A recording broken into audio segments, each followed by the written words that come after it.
दोस्तों, यह कहानी प्राचीन भारत के समय की है। आज के समय में हमारा देश तो आज़ाद हो चुका है। हम पूरी तरह से स्वतंत्र हैं, कहीं भी जा सकते हैं। लेकिन हमारा मन स्वतंत्र नहीं है, वह हमेशा गुलाम बना रहता है। हम शारीरिक रूप से तो स्वतंत्र हैं, लेकिन मानसिक रूप से गुलाम होते जा रहे हैं। मानसिक पीड़ा से हम ज़्यादा परेशान रहते हैं। तो आज की यह सच्ची घटना आपकी मानसिक गुलामी को दूर कर देगी, आपके दिमाग में हो रही उथल पुथल को शांत कर देगी। आपका मन पूरी तरह से शांत हो जाएगा।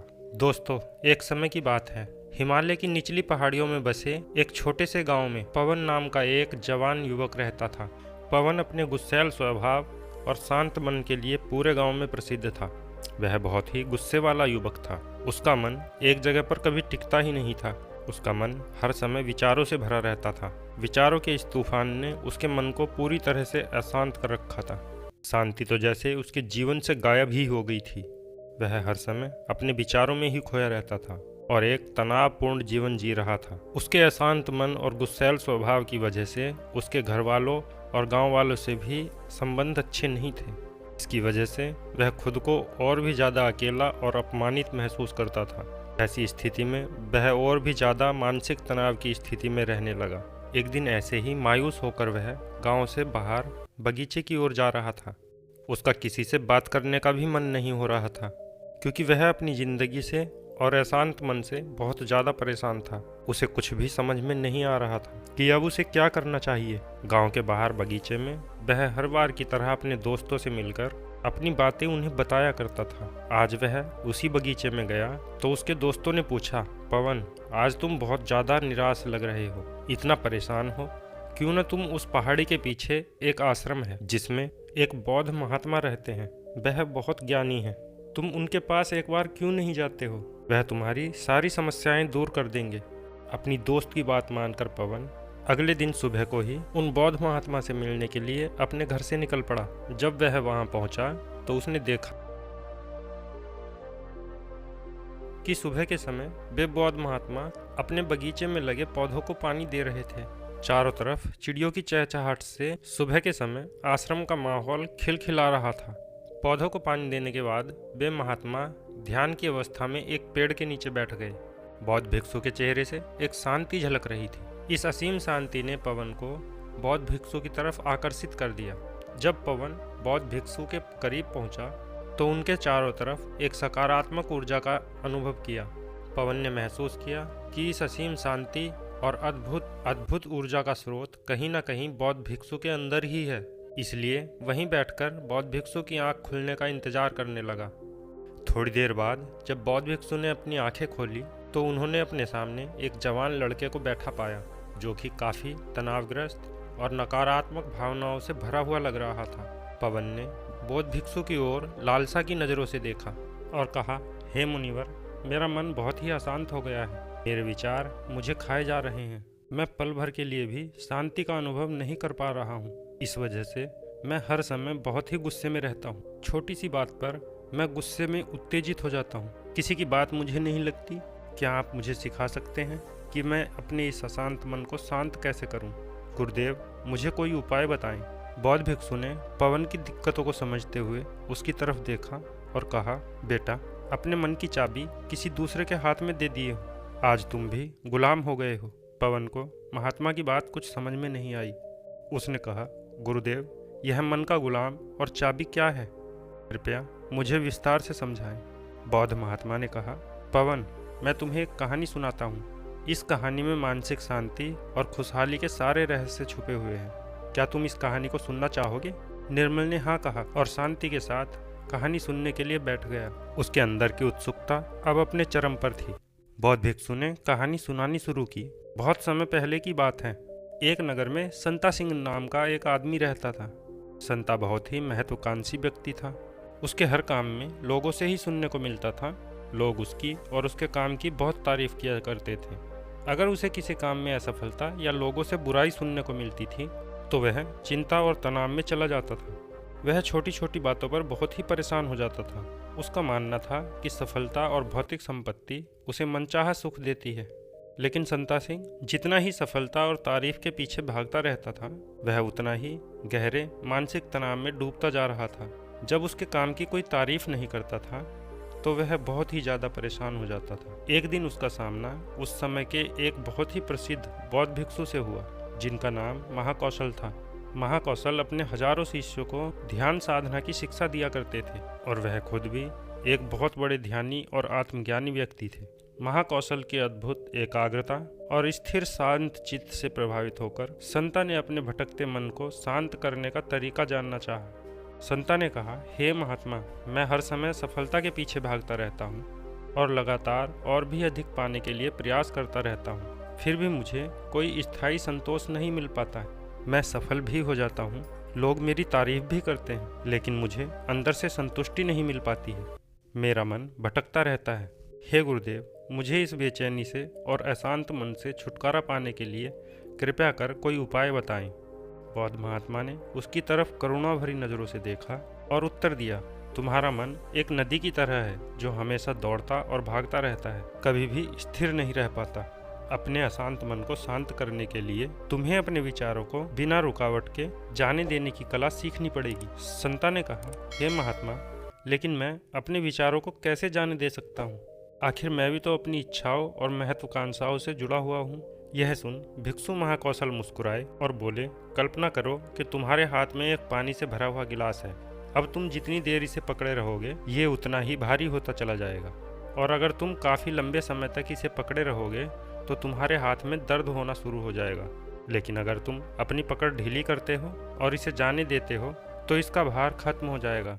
पवन अपने गुरु द्वारा सुनाई जा रही कहानी और संदेश को बड़े ही ध्यान से सुन रहा था। वह समझ रहा था कि अपने विचारों और इच्छाओं से चिपके रहना ही उसके अशांत मन का कारण है। यह भी एक कारण है जिसकी वजह से उसका मन अशांत है, क्योंकि पवन भी संता की तरह ही अपने विचारों को पकड़ कर रखता है। छोटी छोटी बातों पर बार बार विचार करता रहता है, जिससे संता की तरह ही उसका मन भी बेचैन रहता है। गुरु कहानी सुनाते जा रहे थे और पवन सुनते जा रहा था। गुरु ने कहा, बौद्ध गुरु महाकौशल की बातें संता को बड़े ही अच्छे से समझ में आ रही थी। बौद्ध भिक्षु महाकौशल की सलाह को मानते हुए संता ने अपने विचारों को जाने देने का अभ्यास करना शुरू कर दिया। वह अपने विचारों और भावनाओं को बिना किसी पूर्व निर्णय के जाने देता। संता के मन में बस विचार आते और थोड़ी देर उसके मन में रहते और फिर चले जाते, क्योंकि वह उन विचारों को अपने दिमाग में बैठने ही नहीं देता था। क्योंकि विचारों को जब दिमाग में बैठने के लिए जगह ही नहीं मिलेगी तो वह खुद ब खुद चले ही जाएंगे। महाकौशल भिक्षु ने कहा, इंसान बेवजह ही अपने दिमाग में विचारों को बैठने की जगह दे देता है। वह जितना ज़्यादा किसी बात पर विचार करेगा, दिमाग पर विचार उतना ही गहरा असर डालता चला जाएगा। क्योंकि इंसान जितना ज़्यादा विचार करेगा, विचार उसके दिमाग में उतनी ही जगह बना लेगा, और जब विचार जगह बना लेता है तो वह जल्दी दिमाग से निकलता नहीं है। महाभिक्षु कौशल ने संता से कहा कि जो चीज़ें घटित हो चुकी हैं, जो घटनाएं घटित हो चुकी, या जो कुछ तुम्हारी ज़िंदगी में हो चुका है, तुम्हारे साथ चाहे वह कितना भी बुरा क्यों ना हुआ हो, अगर अब आप उन विचारों को अपने दिमाग में बैठने देंगे, उन पर विचार करेंगे, आपका दिमाग कभी भी शांत नहीं रहेगा। क्योंकि जो घटनाएं घटित हो चुकी हैं उसे आप बदल नहीं सकते हैं। चाहे मैं कहूँ जैसे बारिश हो रही है, यह भी एक घटना ही है। अब बारिश हो चुकी है और हम सोचें कि ना हुई होती तो ज़्यादा सही रहता, तो इस बात का कोई मतलब नहीं रह जाता। अब बारिश हो चुकी है, अब तो जो होना था हो गया है। उसी तरह से अगर आपकी ज़िंदगी में भी कुछ बुरा हो गया हो तो अब वह बुरा तो हो चुका है। अगर अब आप उस बात पर जितना ज़्यादा जोर देंगे, वह आपके दिमाग में उतना ही ज़्यादा जगह बनाता चला जाएगा। इसलिए संता, अगर ऐसे समय में आपके दिमाग में बहुत ज़्यादा विचार आ रहे हैं, आपके दिमाग को अशांत कर दे रहे हैं, तो आप उस पर विचार मत कीजिए। बस उन विचारों को आने दीजिए और उस पर ज़्यादा सोचिए मत। विचार आएंगे और थोड़ी देर बाद चले जाएंगे। जब उन्हें आपके दिमाग में बैठने की जगह नहीं मिलेगी तो खुद ब खुद वे विचार आपके दिमाग से दूर होते चले जाएंगे और आप फालतू की बकवास से अपने आप को बचा लेंगे। कई बार कुछ लोग छोटी छोटी बातों पर बहुत ज़्यादा सोचने लग जाते हैं, फिर वह उतने ही ज़्यादा परेशान रहते हैं। महाकौशल भिक्षु ने कहा, संता, अब तुम खुद ही अपने आप को देख लो। तुम यही सोचते हो कि लोग अब मेरी तारीफ नहीं कर रहे। जिस दिन तुम्हारे काम की तारीफ हो गई उस दिन तुम्हें बहुत ही अच्छा लगता है, लेकिन जिस दिन तुम्हारे काम की तारीफ नहीं हुई तुम्हें बहुत बुरा लगता है। अर्थात तुम अपनी ज़िंदगी की खुशी खुद दूसरों के हाथों में सौंप दिए हो। तुम्हें क्या मिल जाएगा? अगर कोई तुम्हारी थोड़ी तारीफ भी कर देगा, वह तुम्हें थोड़ी देर के लिए शांति तो जरूर देगा, लेकिन उसके बाद तुम फिर अपनी तारीफ पाने के लिए दोबारा से वही काम करने लगोगे। पूरा दिन पूरी रात तुम इसी सोच में बिता देते हो कि मैं कितना बढ़िया काम करूं कि लोग मेरी तारीफ करें, या ऐसा क्या करूं, कितना बड़ा बन जाऊं कि लोग मेरी तारीफ करें। ये विचार तुम्हारे दिमाग में जगह बना बैठा है। इस विचार से तुम हमेशा परेशान रहते हो। तुम्हें अपने दिमाग में इन विचारों को जगह नहीं देनी है। अर्थात अगर ऐसे विचार तुम्हारे दिमाग में आए तो तुम उस पर विचार न करो। इस बात की आशा मत रखो कि लोग तुम्हारी तारीफ करेंगे। यही आशा तुम्हारे दिमाग को अशांत कर देती है। अशांत मन का यह भी बहुत बड़ा कारण होता है कि किसी से बहुत आशा लगा लेना, किसी से बहुत उम्मीद रखना, क्योंकि उम्मीद रखना भी एक दिन तुम्हारे मन को अशांत जरूर कर देगा। जरूरी नहीं कि तुम्हारी हर उम्मीद पूरी हो, और ज़रूरी यह भी नहीं कि तुमने जिससे उम्मीद लगाई है वह तुम्हारी उम्मीद पर खरा उतरे। सबकी उम्मीद एक दिन ज़रूर टूटती है, और जब उम्मीद टूटेगी तो तुम्हें दुख होगा, तुम्हें बहुत दर्द होगा, तुम्हारा मन फिर अशांत हो जाएगा, तुम गहरे दुख में डूब जाओगे। इसलिए किसी से बहुत ही उम्मीद मत रखना। तुम अपने लिए जियो, क्योंकि जब तुम खुश रहोगे तो पूरी दुनिया तुम्हें खुश नज़र आएगी। वह तुम्हारी अपनी खुशी है, इसे तुम अपने हाथों में रखो, क्योंकि इस दुनिया में तुम अकेले आए हो और अकेले ही जाना है। तो अपनी ज़िंदगी अपने हिसाब से जियो। लोग सबसे ज़्यादा इसलिए परेशान रहते हैं क्योंकि वह सोचते हैं कि दुनिया क्या कहेगी, लोग क्या कहेंगे, मेरा भविष्य कैसा होगा, उसने मुझे आज ऐसा कह दिया। यही सब विचार उसके दिमाग में जगह बना लेते हैं, और जब विचार जगह बना लेते हैं, आपके दिमाग में बैठने की जगह उन विचारों को मिल जाती है, तो वे इतनी आसानी से आपके दिमाग से नहीं निकलेंगे। आप कितना भी पूजा पाठ क्यों ना कर लें, आपका दिमाग अशांत ही रहेगा। संता ने कहा, गुरुवर, मेरे साथ भी ऐसा ही हो रहा है। मैं यही सोचता हूँ कि मैं पूजा पाठ कर लूँ तो मेरा दिमाग शांत हो जाए, लेकिन ये शांत होता ही नहीं है। जब तक मैं पूजा पाठ करता हूँ तब तक तो मुझे शांति मिल जाती है, लेकिन फिर उसके बाद मेरे दिमाग में वही विचार आने लगते हैं। महाकौशल भिक्षुक ने कहा, संता, अपने आप को जागरूक करो, समझो इस बात को कि असली शांति किस तरीके से प्राप्त की जा सकती है।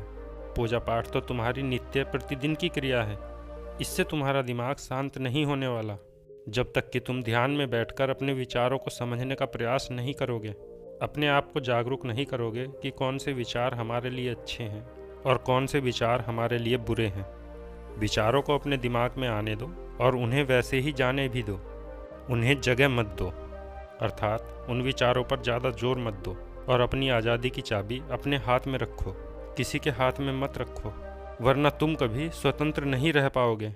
शारीरिक रूप से तो तुम आज़ाद हो, लेकिन आंतरिक रूप से तुम गुलाम हो। आंतरिक रूप से भी खुश होने का प्रयास करो, आंतरिक रूप से भी खुद को स्वतंत्र रखो।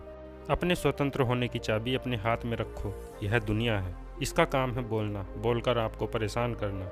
जितना आप इस बात से परेशान होंगे, लोगों को और मज़ा आता जाएगा।